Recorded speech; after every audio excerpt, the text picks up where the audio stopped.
Hey, it's Mr. Peace. I'm here at Hannalei Elementary School, home of the Stingrays, where Ohana means family. This has been like a family to me. This is my second visit for this school year. I've been here many times in years past.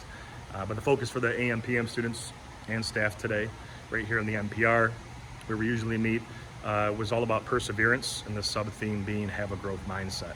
And like the slide that's on the screen, one of the slides that's part of the presentation that I give, the picture slides that reinforce the central message.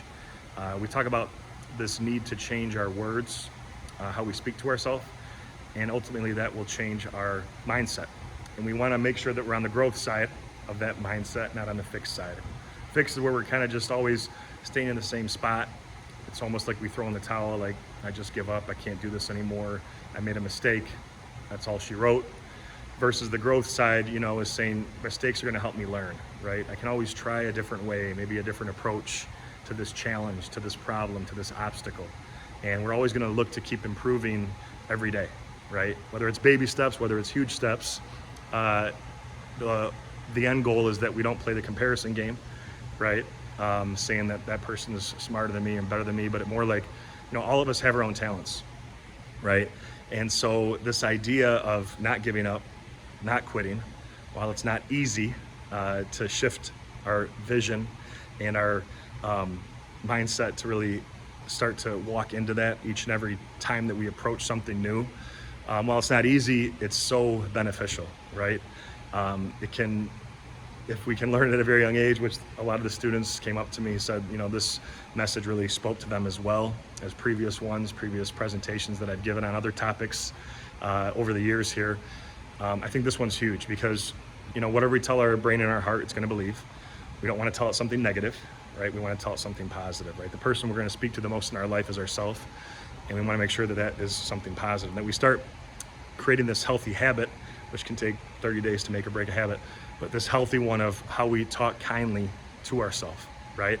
And then once we do that, have that self-respect and that self-dignity, that self-worth, the miracle concept, of course, that ties into that. Now we can go and shine that onto others as well, right? Be the light to their heart and encourage them, give them hope.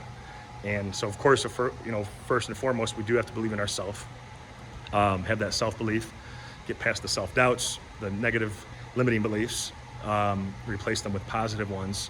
And then once we are able to do that, now we go and encourage others, right? And we build them up even higher than ourselves.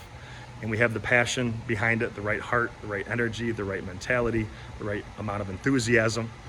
And that's what I really try to bring today, through the interactive exercises, the inspirational videos showing, some individuals that have been through traumatic, crazy things in their life, but they're still choosing kindness. They're still choosing to persevere, keep pushing, persisting until success happens, and ultimately making this world a better place. So hopefully that touched your heart today as much as it did mine. I always love to share, especially on this vital topic. But again, make sure you keep sharing your hearts as well. As always, too, if you'd like, you can hit the subscribe button you'll see pop up on the screen. You can also check out this playlist below for some additional motivation. And feel free to visit my website by clicking on the peace sign symbol on your phone, tablet, wherever you're watching this video, to track my journey across this country as I continue to heal America's heart, one school at a time.